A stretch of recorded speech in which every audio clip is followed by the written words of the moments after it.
Good evening. Tonight I'm going to be talking to you about world building and a little bit of an intro. You're going to see my wonderful Sharpie work. This is world building and intro, the basics of sentient life worlds. And basically we're going to talk about what you need if you have a world with sentient life on it. So we are going to basically be covering this handy little chart. Don't know how much of that you can see. Culture,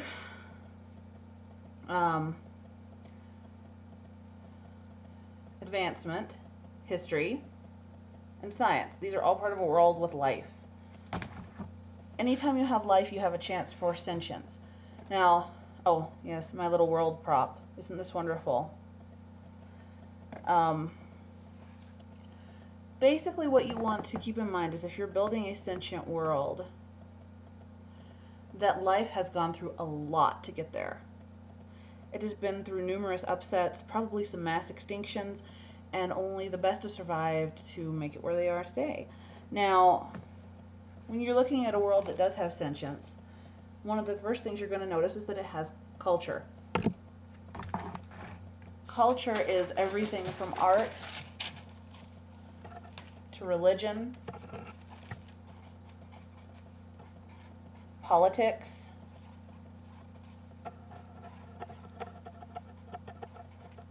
war, agriculture,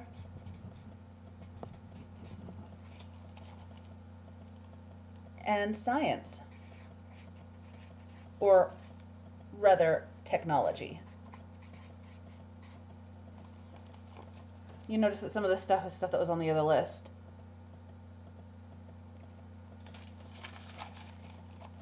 This is basically culture, and culture is anything that your sentient races do. Even some of your non-sentient races will have, communication and stuff like that, but language itself doesn't make it culture, though it is a huge impact. So one of the things you are going to want for all of this, for a culture to perpetuate itself, is language.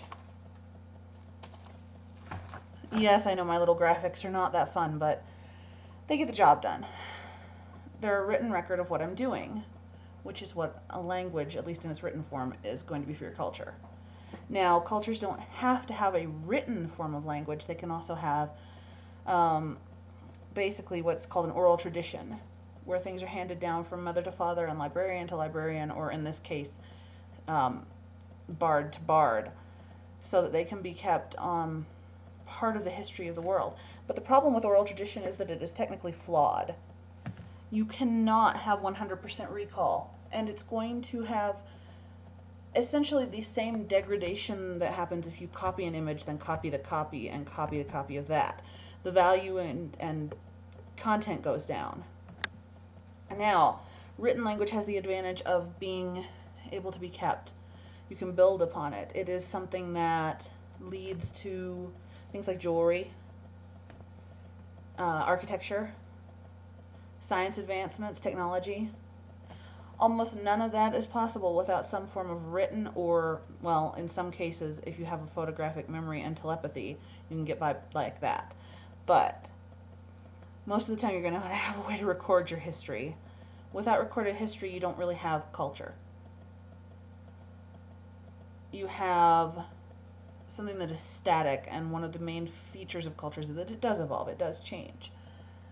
Culture can easily be summed up as all those things that make sentient life full and flourishing, that changes, and that can be preserved through writing or some other form of preservation. At least when it comes to world building. Your anthropology teacher may tell you a little bit different. Culture also encompasses history. History is basically all the culture that came before the point you are now. Everything up until this last minute, though in world building we generally include the last build up, the last generation, as part of the present. Now, history is important, and all that writing is going to keep that Sorry, my computer decided it wanted to put the screensaver on. Your written record is going to keep your history. But not all of your history is going to be written. Some of it's going to have occurred before sentient life, especially your world history, history of evolution, mass extinctions, all that stuff. But a lot of it is going to be recorded, and that's why it's important to keep a timeline. Keep a timeline even for things your players or your readers aren't going to know, because you are going to need to know them when you create this. Something that culture leads to is advancements, and those are built off of history. Advancements aren't just science. Science is more what happens, how things work.